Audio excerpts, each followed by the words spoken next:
Alright, it is time. It is time. Time to play video games. Alright, let's see. More Shadowrun Dragonfall tonight. Probably gonna be a pretty short stream. But I just want to wrap up some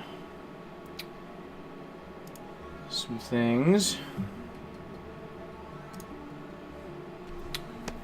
Alright. Yeah, I kind of want to finish part of the beginning where we're in our little base in the Cruise Bazaar, a little hideout. Last night we got back to the hideout and did some storyline stuff, and I had a buddy, Samuriesock, with me that I kind of gave some background about the Shadowrun universe too, and did a bunch of dialogue. Looked through the kind of the classes, races, things like that. So we've pretty much talked to everybody. Actually, Dante was in our way last time. We still need to talk to Paul. So before I leave, we're gonna go talk to Paul. But this is our little hideout. I think I've been shutting off that backlight. Yeah, we're gonna come talk to Paul over here and see what he's got to say. Steel flight. Amsel peers at you apprehensively. His eyes are bloodshot, his expression grim. Did you get the information about Green Winners? Oh, alright. Cool. So, we actually don't really have anything else to do in our base. So, we're gonna go explore. I'm gonna go explore for a little bit.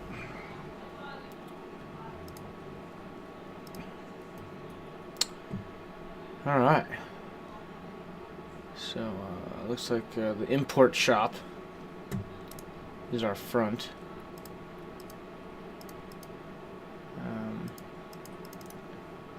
We'll walk around and see what we've got. We've got this guy, Mallet Hoyley.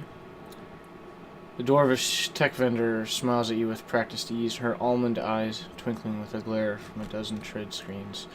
She speaks in a clipped, heavily accented German. Welcome to the Data Haven. Can I help you with something? Okay, so she's got like tax. Well, let's see here. Anything and everything. Need a new deck?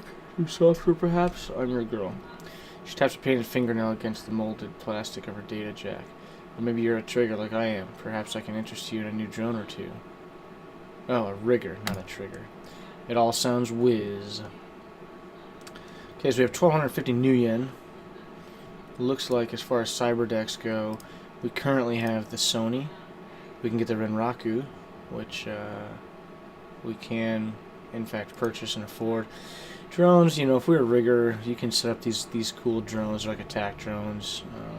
They do different things, but I've never cared about that. I don't really like support characters and companions. I don't like all that stuff. We can get an intelligence.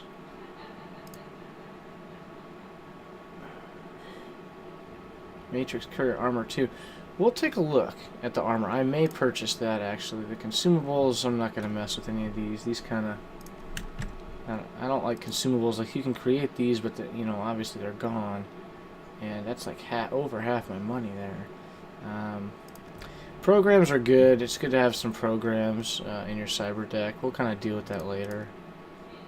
But I don't think there's a point to doing a cyber deck just yet. So I want to see, as far as outfits go, I want to see if I've got better than 2 armor on right now. See what I've got equipped. Looks like I have 1. So I could get 1 more armor for 300. We'll see. I don't know. You know, we may see how we hold up. Cafe says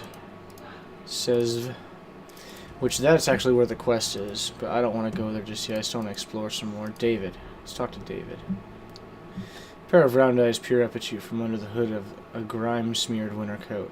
You recognize him as David, one of the crew's bizarre street kids. If you had to guess, you'd place him in his mid-teens, though it's difficult to tell beneath the grime and acne marring his face. You've seen him following Monica around between runs, chasing her heels like a lost puppy. She always seemed to have a soft spot for the kid. Ahoy, Steelflight. Have you seen Monica around? Been looking all over for her. I got some bad news for you, kid. Kid blinks, blank expression on his face. She's dead, isn't she?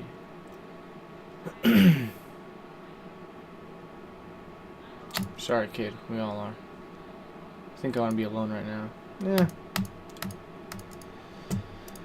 Just kind of some, something to get you immersed in the storyline a little bit. Okay. I think this is like our shaman shop. Yeah, talismonger's shop. We don't care about talismans. We're not a shaman. I don't use magic. I don't like spells, stuff like that in games. But, I love the soundtrack. Shadowrun. Love the ambiance. Dancer's bag. Tip the dancer. Yeah. Might as well. U-Bahn platform. Okay, so we can go down there.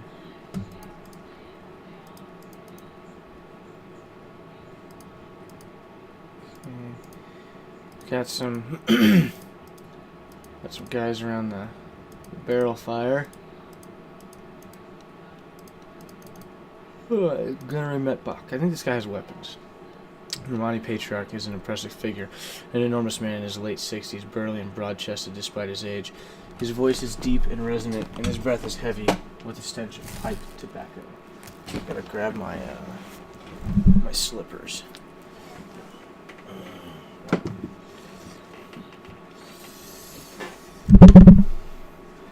It's winter time. So it's a little chilly. A little chilly on my bare feet. Okay. My Patriarch is an impressive figure. Oh yeah, I already read that. David Baxter Elf. You're here to conduct some business. If so, I welcome you to Metbach Arms and Ammunition. If not, keep right on walking. I have cash. I need weapons. Show me the goods. So, let's go down to our rifles. Okay, so like here's Uzi. So the Smart Link, you always have the Smart Link. It will link up to you. I think you have to have the tech for it, but you can have Smart Link, cyberware, and then it's supposed to give you better accuracy, I believe. Beretta model, SMGs, here's some shotguns. Here we go. So Ruger. Okay, so we do have to have ranged combat 3. At least 3. It'd be nice to get up to 4. Damage 16, range long cap 4, Smart Link. So really we want to get this one up here. So what I'm going to try to do is I'm going to try to max out my range. I'm going to try to get my range combat up to 4 as quick as I can, and make sure that I've got money for this Smart Link because I really want. I really want to get that pretty quick.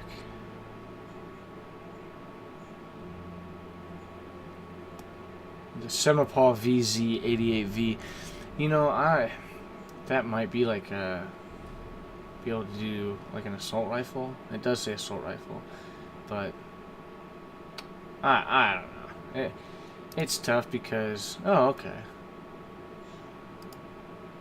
Grants 5 health and 4 armor. Okay, so before we had 300, we're going to 650. So you double the price, you get twice as much armor, but you also get 5 health. It's kind of cool. And then consumables. Let's look into my ranged combat because actually he was missing quite a bit anyways, and I would like to see. I think quickness though. Yeah, chance to hit. So really his...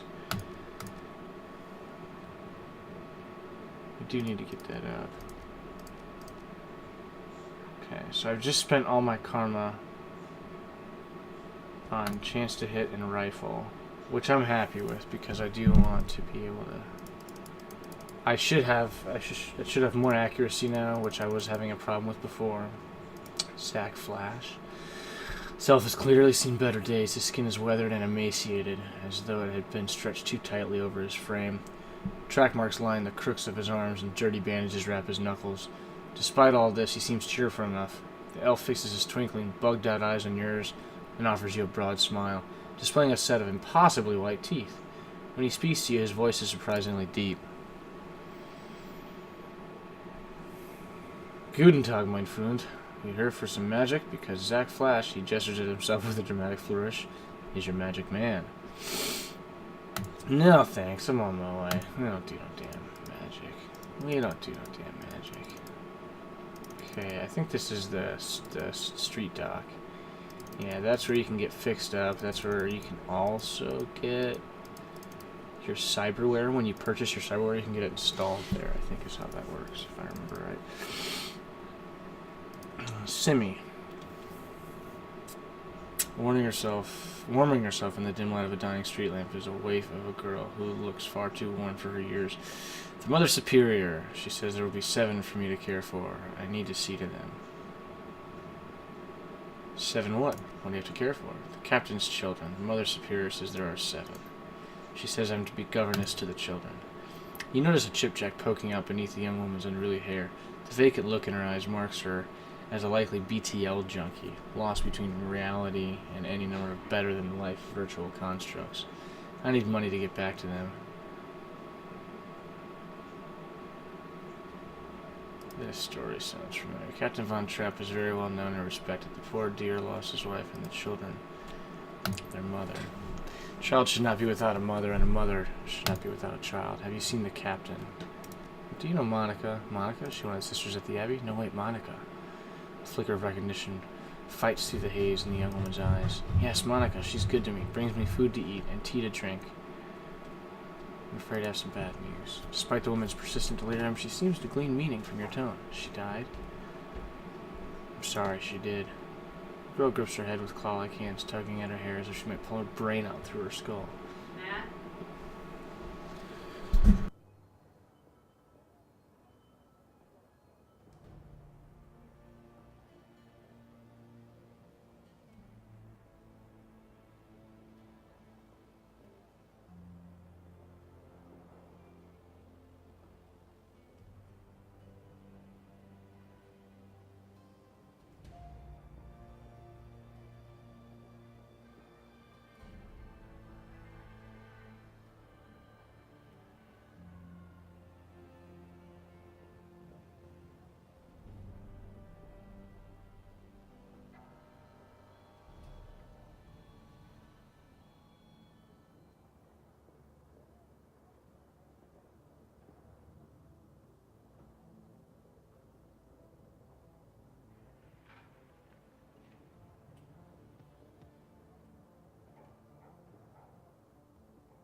Alright, I don't like this, but I can't switch it off. The girl's frail body shudders and her eyes grow large, but she does not sob. Instead, she smiles a sad smile, which looks to have been worn all too often. She will go to heaven, she told me. It is a place for good people, stillborn babies, and childhood pets. And she was a good person. The girl then begins to mumble to herself while fingering the hair that covers the jack in her head. I'm going to step away now. Yes, good. I need to rejoin the children. Okay, we've got a statue here that we can look at. A bizarre monument towers before you. At the top of the pedestal, the form of an angel stands. Its outstretched wings looming over the small park, but the material is strange and uneven. giving the statue a cold Frankenstein-esque appearance. It appears that the artist has welded this monument together from various metal scraps and pieces of junk. As you approach, a small, grimy monitor at the base of the statue flickers dimly to life. The grainy face of a smug young orc appears on screen. Hello there. I'm Herbert Kunzel, the creator of this monument. What would you like to know? Statue name. This is my tribute to Victory, the victory of anarchy. It is both a citation and parody of the statue we destroyed some 20 years ago. You may remember it from the history trids as the Seigsel or Goldhaus. Installation history. Isn't it obvious? The Seigsel, a monument to the hubris of the Prussian state, gets blown to bits. So someone takes a lot of bits and builds a monument to the hubris of anarchy. About the artist. I'm the visionary Herbert Kunzel from the Lindwormer. You might know me from. Okay, well, there isn't much I'm known for, yet. But I intend to change that. All art is born from misery, after all. It's kind of cool. Looks like the phone's ringing. Let's peep the phone. See who's talking to me. It's an old obsolete phone booth that's ringing. Pick up the receiver. Monotone pitch-adjusted voice begins speaking almost immediately. The Shockwollen Rider's contact for this keys is no more. Steelflight is listed as a follow-up contact. This is our only secured line to this keys. Please listen to the following instructions carefully if you are a supporter of our cause. Whoa, okay, Steelflight, hold on. The Shockwollen Rider's contact for this keys is no more. Keys... The job? The contract? I don't know.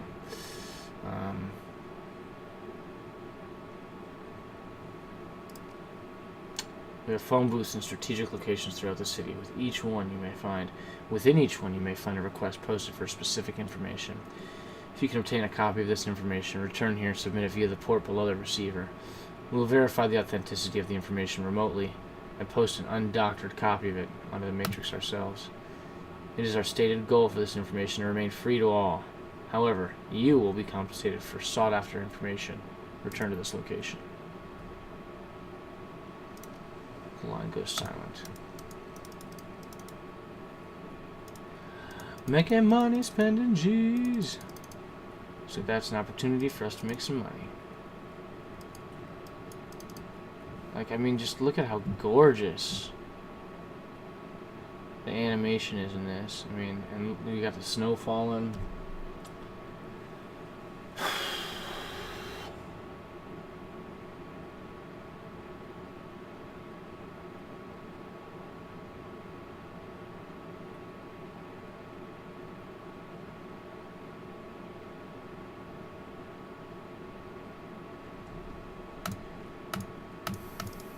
I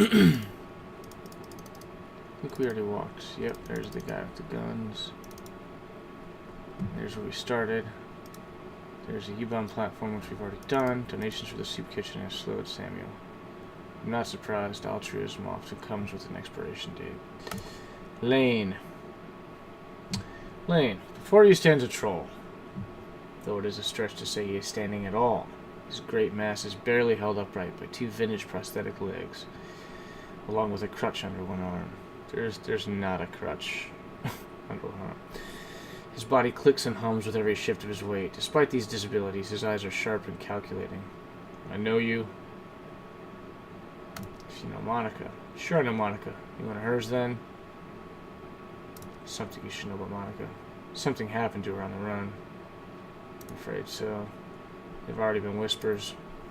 I had a feeling, besides. Monica almost always comes around after a run to check on everybody. She's long overdue, and now here you are in her place. So she's either severely wounded or outright dead. Which is it? We lost her. Grizzled troll nods grimly. The servos in his prosthetics complain as he lets loose a heavy sigh. Now that is a shame. She was a hell of a runner, that one. Good friend. Steelflight, by the way. Good to meet you, Steelflight. Name's Alexi Lane. What's your place in the cruise bazaar? No place really, just an old relic rusting away. I'll leave you be. There's a lot of dialogue for a guy that we didn't talk very much to. Samuel Beckenbauer. At the sound of your approach, the orc turns to face you. He wears a severe expression, but there's kindness in his eyes. An orc that looks pretty well groomed. Guten Tag, Elf. Can I help you with something? Couldn't help overhearing your conversation. I take it that you run a charity of some sort? He nods. Yes. It isn't much, but we do what we can. Such as? Give me specifics. He clears his throat, then begins to count off his fingers. In the past several years, I've established a shelter where the dispossessed can sleep, a soup kitchen to feed the hungry, and a library for the people at the cruise bazaar to better themselves. It isn't much, I admit, but it's a start. A good start, Samuel. You mustn't be so hard on yourself. There are limits to what one man, even a determined man, can accomplish. This is true. He nods to the orc at his side. Thankfully, some of the residents that I've helped over the years have come back around to help me. We've got 15 assorted orcs and trolls from all around the cruise bazaar working with me now. They help me man the soup line, stock the library shelves, and to do all the hundreds of other little things that a community organization needs done every day. These extraordinary individuals are living proof that what we do here has value. They are my inspiration to continue forward. She beams at the compliment from her body language. It's clear that she idolizes Beckenbauer. Oh, the orc is the... Okay, the other one standing there. Now, do you have any more questions? If not, I'll bid you good day. I don't wish to sound self-important or rude, but there are many pressing matters that demand my time. Accepting donations. Yes, of course. We're actually desperate for them, truth be told. People seem more intent on taking care of themselves than they are on providing the less fortunate. Of course, these concepts are not unrelated. As poverty rates increase, so does the crime rate. Assisting the needy increases the quality of life for all. In any event, our shelter has some basic needs that desperately need to be filled. The walls of the shelter are not insulated, and new blankets would go a long way toward keeping our guests healthy and comfortable. Ideally, we'd like to purchase some space heaters as well. 250 new yen, we could make the purchase. Of course, do not expect you, a relative stranger to our keys, to contribute that much. Whatever you would spare would be most appreciated. Here, just take what you need. Got you covered. Samuel's eyes widen. This is incredibly generous. Thank you, mein Freund. Not a big deal, Sam. Do good with it. With this donation, we've reached our first goal. Thank you so much for your kind assistance. I'll put your contribution to work stocking the shelter with blankets and heaters. Not a problem. Please, do not downplay your contribution. You have shown kindness at a time when few others will. That means something. It means a great deal. Accepting donations. Not just at the moment, friend. I'm still working on putting the money that you've already donated to good use. Give us some time, we'll set a new goal, but for now, spend your union on yourself. You deserve it.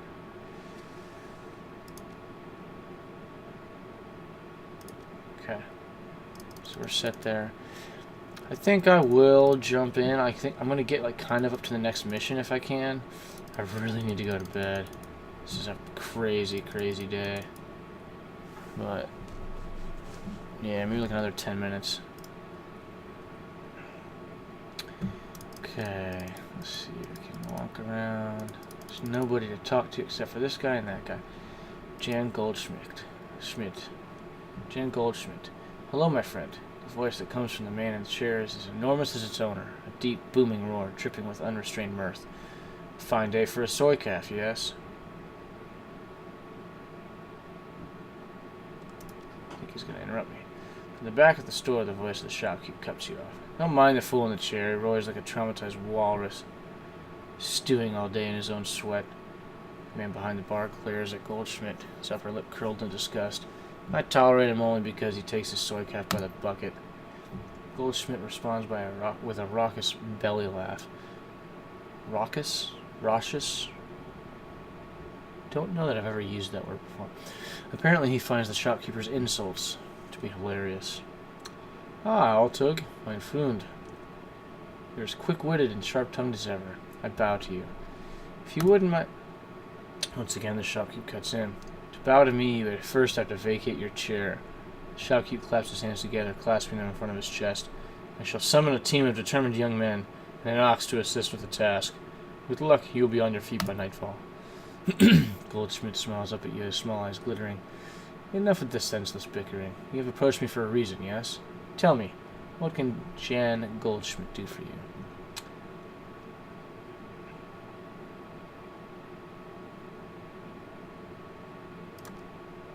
I put up with them because they amuse me.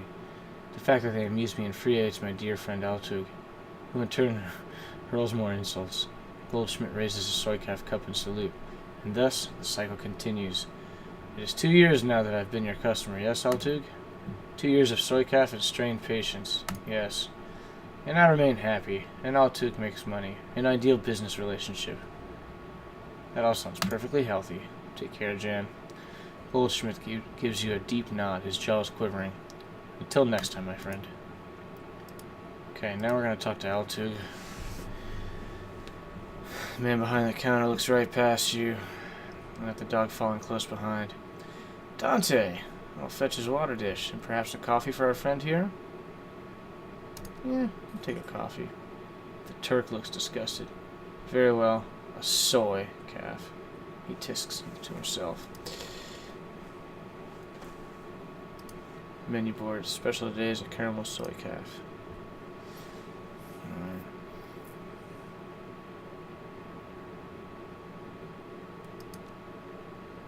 Yes, for individuals of refined taste. I offer genuine bean coffee from my native Turkey. The cafe owner looks you in the eye. The tone of his voice grows low and serious. This is a top-shelf item, my friend, and not for the general public. Only for those few discerning connoisseurs who can properly appreciate it.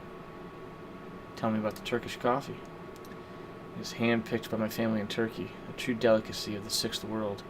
This was considered a luxury even before the Awakening, when bean coffee was everywhere. Every street corner, they say. Burakazi leans in close, lowering his voice to a conspiratorial whisper.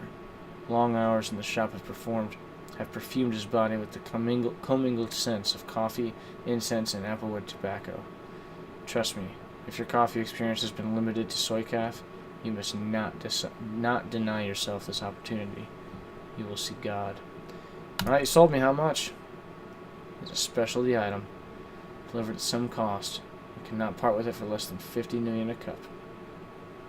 Let's do it, man. Very good. Burakazi hands you a ceramic travel cup, which he then fills to the brim with dark, steaming liquid. The scent is intoxicating. Is there anything more that I can get you? See, now we're going to use that for later. We're going to bribe somebody or get an item or something. Paul Amsel sends his regards. When he hears Amsel's name, the Turk's voice lowers and his accent becomes less exaggerated. His eyes take on a knowing look. Ah, very good. Please express to our Amsel my appreciation of his patronage. If he needs any more catering jobs seen to in the future, I'm always happy to provide. He tells me you're developing the menu for a friend of his right now, or Winners, I believe. I want to hear all about it.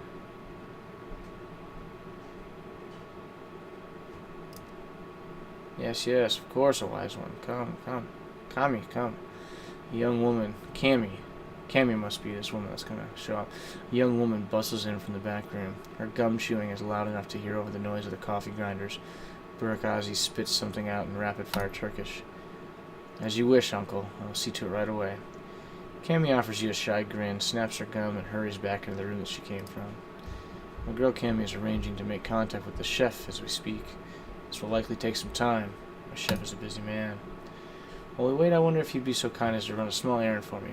A trifle, really. I hate to trouble you. I'm embarrassed to even ask. But I'd be most appreciative of your help. Of course, Sir Burakazi. There's no trouble at all. Altug's voice lowers to nearly a whisper. The errand is simple, hardly worthy of you. I've installed a number of data taps to Berlin's fiber optic network, as part of my civic duty, you understand. These taps provide free matrix access for all who live in the Cruise Bazaar. In order to maintain their, their anonymity, each tap's protocol buffer must be reset every few days. I simply wish for you to visit each data tap and reset it. Simple enough. Yes, it is a simple job, time-consuming and a bit tedious perhaps, but simple. Just reset the taps and come back when you're finished. There should be 3 of them scattered around this neighborhood. The first one is just outside. Look for a metal box with yellow arrows pointed atop it. By the time of your return, I should have the information Aramsel requested. So we'll go do the data taps, and then I think I'll be done for the night. Okay, right outside, so right here, reset data tab. Okay. So we need to look for more of those. It's a box with some glowing stuff hanging out of it.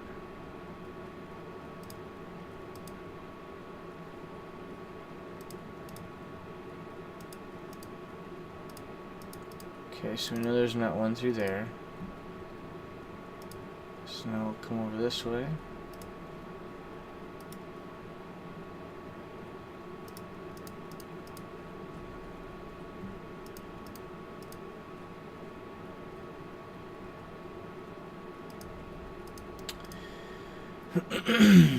There's another one.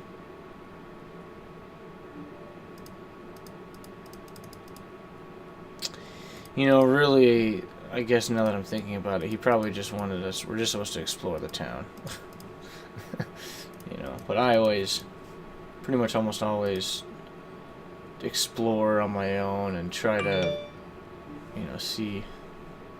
Oh, as you're resetting the data tab, you notice that someone has duct taped a small homemade receiver to the system.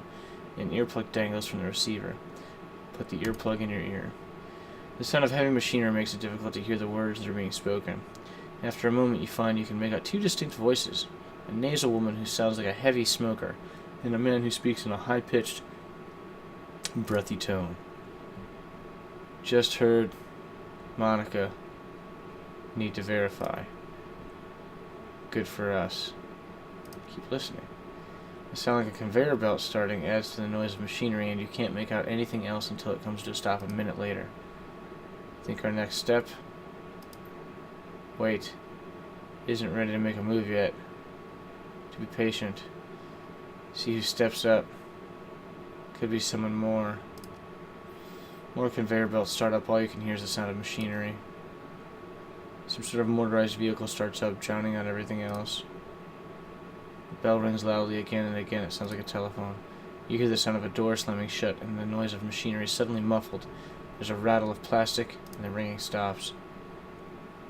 Nasal woman's voice can be heard again in a sing-song tone. Guten Tag, how may I help you? Silence. Her tone changes, becomes more businesslike. I heard. Silence. Yes, he knows. I told him it wasn't time to make a move yet. What do you think I am, an idiot? The council needs to meet again. Silence. I know. Getting everyone in the same room is challenging. Getting them to agree on a course of action is going to be even more challenging. From my perspective, the cruise bazaar was only stable because of her. If she really is out of the way, well, we'll see, won't we? Silence. Ja, I know. I know. What can I say? Things go slow in the flux sometimes. You hear the sound of a door opening again, and this cacophony of machinery fills the line. You can't make out anything anymore. Walk away. Yep, so... Oh, there's like a nice little audio tone. So yeah, we know Monica was like the linchpin here of the whole deal.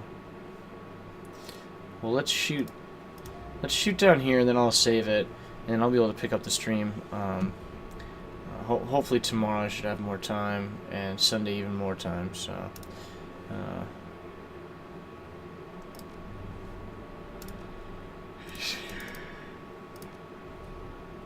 we'll save it. Alright, cool. I'm going to go ahead and stop the stream. Thanks for watching. See you guys next time.